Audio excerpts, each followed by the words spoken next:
दोस्तों नमस्कार, मैं आर्किटेक्ट अशोक गोयल अशोक दिल्ली वाला शो में विचलित मन से आपका स्वागत करता हूं।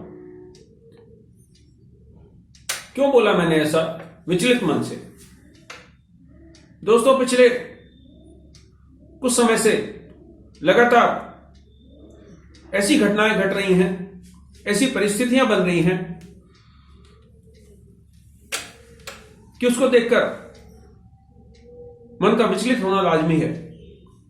हाल ही में मध्य प्रदेश पीडब्ल्यूडी का एक नोटिस मेरे संज्ञान में आया, जिसमें कहा गया है कि निजी आर्किटेक्ट्स की सेवाएं लेने के लिए 2014 में जो उन्होंने विज्ञप्ति जारी करी थी, जो नियम बनाए थे, जिसके तहत सिर्फ उन्हीं आर्किटेक्ट्स की सेवाएं ली जाएंगी जो काउंसिल ऑफ आर्किटेक्चर द्वारा पंजीकृत हो।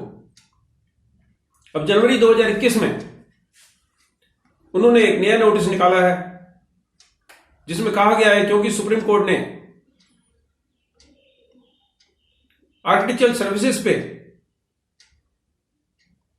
आर्किटेक्ट्स का एकाधिकार होने की बात को स्वीकार नहीं किया, अतः अब आर्किटेक्चरल सर्विसेज के लिए मध्य प्रदेश में किसी भी व्यक्ति का काउंसिल ऑफ आर्किटेक्चर द्वारा रजिस्टर्ड होना आवश्यक नहीं रह गया है। एक और चीज मेरे संज्ञान में आई।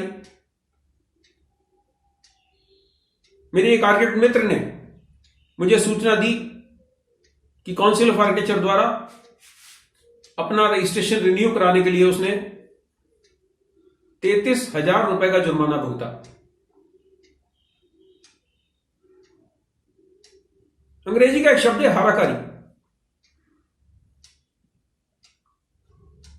यानी अपने ऊपर आघात करना और अपने आप को चोट पहुंचाना। हमारे आर्किटेक्ट संप्रदाय के लोग क्या कर रहे हैं? जहां इंजीनियर, सर्वेयर्स, ड्राफ्ट्समैन ये लोग संगठित हैं और जगह जगह म्युनिसिपल कमेटीज और डेवलपमेंट अथॉरिटीज से बिल्डिंग प्लान सैंक्शन कराने के लिए उन्होंने अपने आप को अधिकृत करवा लिया है। हमारे सीनियर्स क्या कर रहे हैं? आर्किटेक्ट का रजिस्ट्रेशन के लिए अगर कोई व्यक्ति सालाना फीस ना दे पाए, वो विदेश चला गया हो या भूल गया हो या बीमार पड़ गया हो, तो उससे 10 रुपए रोज की पेनल्टी ली जाती है। मान लीजिए कोई व्यक्ति 10 साल के लिए विदेश चला गया, तो लौट के वो अगर आएगा और रजिस्ट्रेशन रिन्यू कराएगा तो उसको 36,000 रुपया देना पड़ेगा। ये कैसे नियम है? क्या काउंसिल ऑफ आर्किटेक्चर पे पैसे की कमी है? नहीं। काउंसिल ऑफ आर्किटेक्चर रजिस्ट्रार को ही 24 लाख रुपए से ज्यादा साल की सैलरी देती है और अपने अधिकारियों को 15 लाख, 20 लाख, 18 लाख सालाना साल की सैलरी देती है। काउंसिल ऑफ आर्किटेक्चर पे आर्किटेक्चर कॉलेज के सुपरविजन का बहुत मोटा पैसा आता है। आर्किटेक्ट्स के रजिस्ट्रेशन से भारी संख्या में मुद्रा प्राप्त होती है। आर्किटेक्चर एंट्रेंस का एग्जाम नाटा कंडक्ट करने पर काउंसिल ऑफ आर्किटेक्चर को भारी संख्या में धनराशि मिलती है। तो क्या ऐसे कारण हैं कि आर्किटेक्ट्स को पेनलाइज किया जाए और उनसे भारी जुर्माना वसूला जाए? अगर कोई आर्किटेक्ट अपना वन टाइम पेमेंट करता है तब भी 33,000 रुपए का अमाउंट नहीं बैठता। मैंने काउंसिल ऑफ आर्किटेक्चर प्रेसिडेंट साहब को इस मामले में पत्र लिखा है और उनसे मैंने निवेदन किया है कि इस तरह की पेनल्टी को खत्म किया जाए। मान लीजिए आर्किटेक्ट एक्ट में एक प्रावधान है किस तरह की पेनल्टी लगाई जाएगी, लेकिन इस तरह की पेनल्टी को वेव ऑफ करना काउंसिल के हाथ में है और इस प्रकार की किसी भी गैरवाजिब पेनल्टी को ये लोग वेव ऑफ कर सकते हैं। मैं लगातार आर्किटेक्ट्स की समस्याएं उठाता रहता हूं। आईएए के अधिकतर पदाधिकारी सीनियर आर्किटेक्ट्स हैं। उनको हमेशा से ऐसा लगता था कि हमने 200, 500, 1000, 2000, 5000 गज के नक्शे थोड़ी पास कराने हैं। अगर छोटे शहरों में आर्किटेक्ट्स परेशान हो रहे हैं, होते रहे। हमने तो बड़े बड़े सरकारी प्रोजेक्ट लेने हैं। अब बड़े बड़े सरकारी प्रोजेक्ट्स के लिए भी आपकी आवश्यकता नहीं रह गई। आज ये Madhya Pradesh public works department ने अधिसूचना जारी की है, कल देश भर के अन्य राज्य भी इस प्रकार की अधिसूचना जारी कर लेंगे। आपको लगता था कि छोटे आर्किटेक्ट्स अपनी समस्याएं खुद निपटाएंगे, अब अगला हमला आपके ऊपर हुआ है। दोस्तों, मैं कुछ नाम ले रहा हूं। ये लोग काउंसिल ऑफ आर्किटेक्चर में पदाधिकारी हैं या रहे हैं, आईआईए में पदाधिकारी हैं या रहे हैं। पुनीत सेठी, विजय गर्ग, आलोक रंजन, बलबीर वर्मा, चेतन वैद्य, अमित गर्ग और बहुत सारे इस प्रकार के नाम हैं। सपना मैम जो काउंसिल की वाइस प्रेसिडेंट हैं, शामित मचंदा, अमित बब्बर, मनोज माथुर, ये लोग लगातार काउंसिल ऑफ आर्किटेक्चर में या इंडियन इंस्टीट्यूट ऑफ आर्किटेक्ट के विभिन्न चैप्टर्स में लगातार जुड़े रहे हैं, विभिन्न पदों पर काम करते रहे हैं। संजय गोयल, आशुतोष, मेरा एक ग्रुप है आर्किटेक्चर नाउ, अधिकतर लोग इस ग्रुप में सदस्य हैं।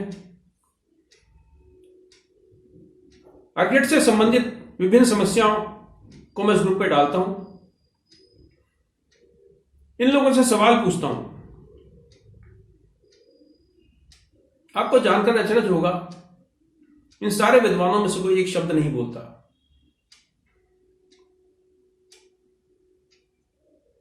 व्हाट्सएप पे पता चल जाता है कि आपका मैसेज कितने लोगों ने पढ़ा और कब पढ़ा। ये सारे विद्वान व्हाट्सएप पे लगातार मेरे मैसेजेस को पढ़ते हैं।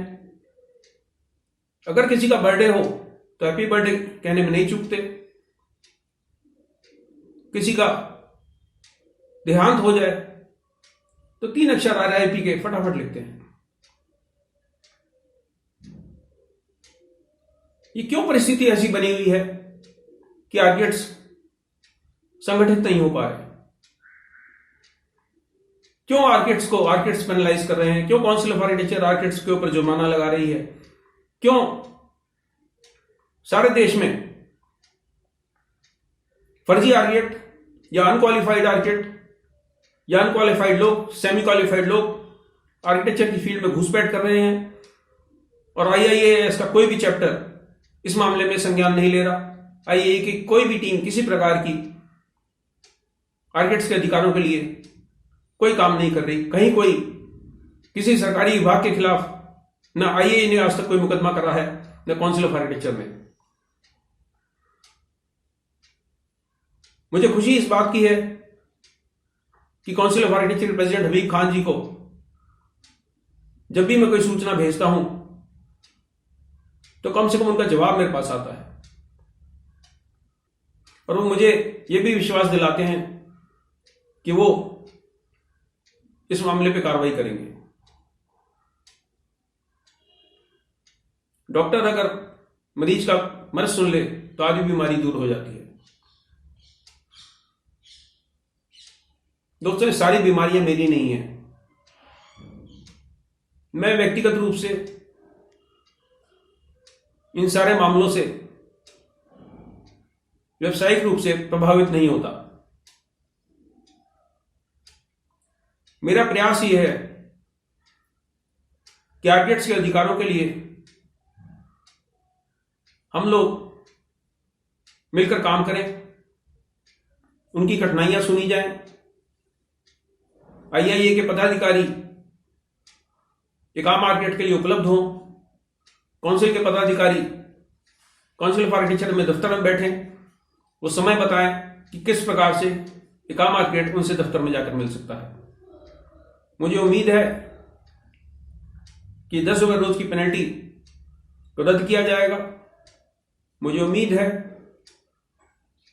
कि मध्य प्रदेश PWD जैसा नोटिस और कोई स्टेट गवर्नमेंट नहीं निकालेगी। आप इस पर विचार करें और सोचें कि क्या अब हमें संगठित होने की जरूरत नहीं रह गई? नमस्कार।